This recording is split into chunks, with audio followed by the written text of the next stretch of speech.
Good morning, class. How are you? And I hope you are safe and sound. So, let's get started. In his second year in high school, Richard Albright began the research that led to his discovery of an unknown insect. Indirectly, it also led to his new theory on the life of cells. अब देखो, जब Richard ना high school के second year में था तो Richard ने एक रिसर्च शुरू की जिसकी वजह से वो एक अननोन इंसेक्ट हार्मोन को खोज पाए और उसकी वजह से वो उन्होंने अपनी एक थ्योरी शुरू की जो कि इस सेल्स के जीवन के ऊपर थी. द क्वेश्चन ही try to answer was simple. What is the purpose of the 12 tiny gold spots on a monarch pupa. अब क्वेश्चन बस वो एक क्वेश्चन का आंसर पाना चाहते थे कि जो मोनार्क तितली का जो प्यूपा होता है उसके उसके पंख पर जो 12 धब्बे होते हैं, जो 12 सुनहरे धब्बे होते हैं, उनका क्या काम है. Everyone assumed the spots were just ornamental, Albright said, but Dr. Urquhart did not believe it.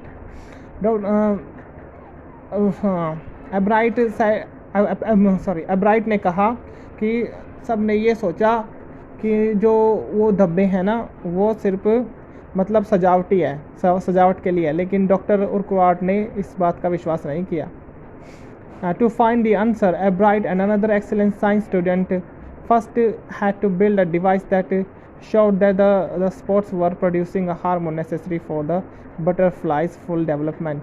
अब देखो, जो एब्राइट और उसके दोस्त ने मिलकर है ना एक ऐसा डिवाइस बनाया जिसकी वजह से वो ये पता लगा देते थे कि जो हार्मोन है उसके अंदर तितली के पंखों में वो उसके डेवलपमेंट के लिए बहुत ज़रूरी है, उसके विकास के लिए बहुत ज़्यादा ज़रूरी है. This project won first place in the county fair. और इस प्रोजेक्ट ने ना काउंटी फेयर में पहला स्थान प्राप्त किया and entry into international science and engineering fair, और जिसकी वजह से इसको international science and engineering fair में प्रवेश मिला. There he won third place for zoology, और जहाँ पर इसने जूलॉजी में तीसरा स्थान प्राप्त किया. He also got a chance to work during the summer at entomology laboratory. Entomology होता है जंतु विज्ञान, laboratory of Walter Reed Army Institute of Research, और जिसकी वजह से इनको काम करने का मौका मिला. एक जो जंतु लेबोरेटरी होती है, जंतु विज्ञान लेबोरेटरी पर, वो किसकी थी? Walter Reed Army Institute of research की. So, as a high school junior, Richard Albright continued his advanced experiments on the monarch pupa. That year, his project won first place at the International Science Fair and gave him another chance to work in the Army laboratory during the summer. तो उन्होंने अपनी research जारी रखी junior as a high school junior के रूप में भी. तो फिर उनको ये कहाँ पर मिला था? तो इंटरनेशनल साइंस फेयर में भी इनको फर्स्ट प्लेस मिला था अपनी रिसर्च के लिए. So in his senior year, he went a step further. He grew cells from a monarch's wing in a culture and showed that the cells would divide and develop into normal butterfly wing scale only if they were fed the hormone from the gold spots.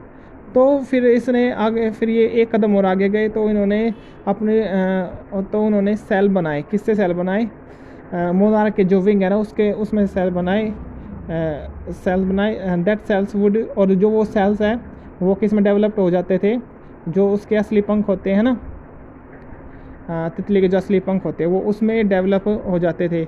अगर उनको उससे hormone मिलते, यानी जो gold spot है, तितली के जो गोल्ड स्पॉट है पंख पर, प्यूपा पर, मोनार्क तितली का जो प्यूपा है उसके पंख पर जो गोल्ड स्पॉट है, अगर उसमें से उसको हार्मोन मिलते तो वो पूरी तरह से डेवलप हो जाते. ठीक है. That project won the first place for zoology at the international fair. और जो इस प्रोजेक्ट ने ना पहला स्थान प्राप्त किया था वही जूलॉजी एट इंटरनेशनल फेयर में.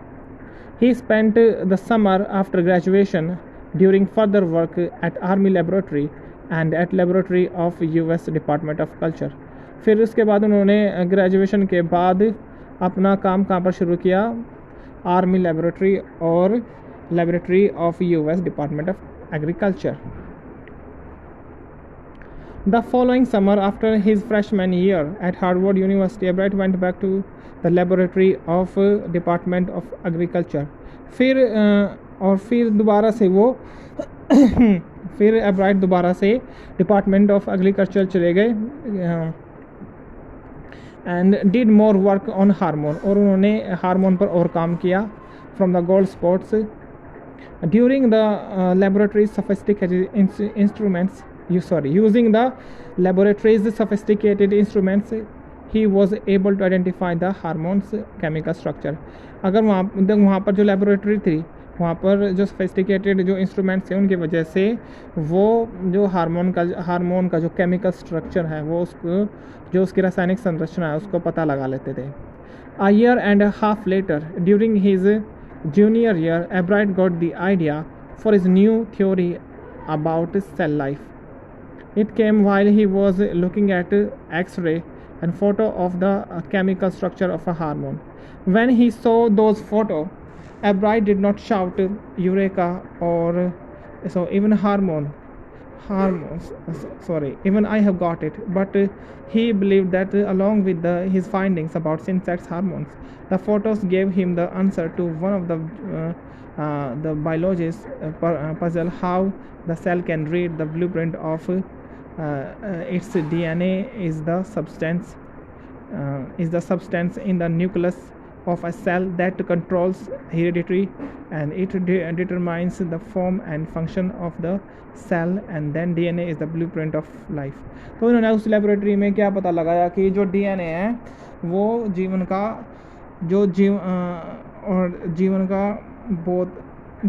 जीवन का ब्लूप्रिंट होता है. ठीक है.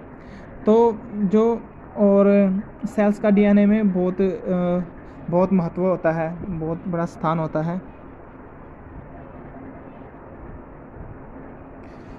Albright and his school's roommate James R. Wrong worked all that night drawing pictures and constructing plastic models of molecules to show that how it could happen together. They later wrote the paper that explained the theory. तो फिर इसके दोस्तों ने जब उनको ये पता चला ना कि जो सेल्स होते हैं उनका DNA में क्या महत्व होता है और DNA जो लाइफ का है वो ब्लूप्रिंट होता है, तो उस रात इसने और इसके दोस्त, क्या नाम था उसका, जेम्स आर रॉन्ग ने मिलकर मतलब स्ट्रक्चर तैयार किए, ड्राइंग्स तैयार की अपनी थ्योरी को प्रूव करने के लिए, और उन्होंने कर दिया, इसको प्रूव कर दिया, एक्सप्लेन कर समझा दिया उन्होंने. Surprising no one who knew him, Richard Albright graduated from Harvard with highest honors, second in his class of 1510. Albright went on to become a graduate student researcher at Harvard Medical School, and there he began doing experiments to test his theory. अब देखो Harvard university में जो एब्राइट है वो second आए थे, और कितने बच्चों में से आए थे? 1510 बच्चों में से वो सेकंड आए थे. And if the theory proves correct, it will be a big step towards understanding the process of life. It might also lead to new ideas for preventing some types of cancer and other diseases. All of this is possible because of Albright's scientific curiosity. His high school research into the purpose of the spots on monarch pupa eventually led him to his theory about cell life. देखो उन्होंने जो पता लगाया था ना कि जो sales है वो DNA को प्रभावित करते हैं, तो DNA है जो वो ब्लूप्रिंट है. किसका ब्लूप्रिंट है? वो लाइफ का ब्लूप्रिंट है. तो उनको विश्वास हो गया था अगर उनकी थ्योरी अगर सच निकली ना तो तो जो बड़ी बड़ी बीमारियाँ जैसे कैंसर जैसी बीमारियों को ठीक करने में मदद मिल सकती है, और जो बाकी बीमारियाँ उनको भी ठीक करने में मदद मिल सकती है. Richard Albright has been interested in science since he first began collecting butterflies, but not so deeply that he has no time for other interests.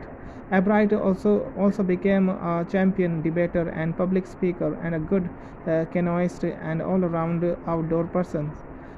He is also an expert photographer, particularly of nature and scientific exhibits. And in high school, Richard Albright was straight A student because learning was easy. He turned a lot of his energy toward the debating and Model United United Nations clubs. And he also found someone to admire, Richard Weir, his social studies teacher and advisor to both club, and Mr. Weaver was the perfect person for him. Then he opened my mind to new ideas, Albright said. अब देखो जो Richard एब्राइट है वो सिर्फ science में ही interested नहीं थे, वो डिबेटिंग में भी इंटरेस्टेड थे और पब्लिक स्पीकिंग में भी इंटरेस्टेड थे। फिर उनको एक व्यक्ति मिले जिसका जिसका नाम था, क्या नाम था उसका, मिस्टर वीवर था। मिस्टर वीवर ने उनको उनके लिए एक सबसे मतलब उत्तम व्यक्ति थे और उन्होंने उनको काफ़ी आइडियाज़ दिए, और ये खुद एब्राइट कहते हैं।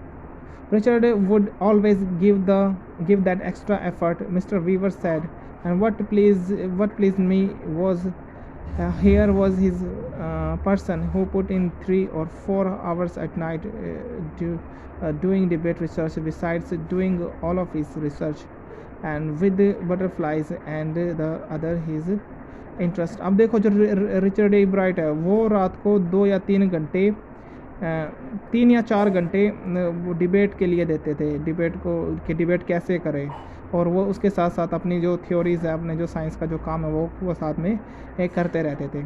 Richard was competitive, Mr. Weaver continued, but not in a bad sense. He explained Richard was not interested in winning for winning's sake or winning to get a prize. Rather, he was winning because he wanted to do the best he could, and for the right reasons. He wants to be the best, and that is one of the ingredients in the making of a scientist. And start with a first-rate mind, add curiosity, and mix in the will to win for the right reasons. Albright has these qualities, and from the time the book The Travels of Monarch X opened the world of science to him, Richard Albright has never lost his scientific curiosity.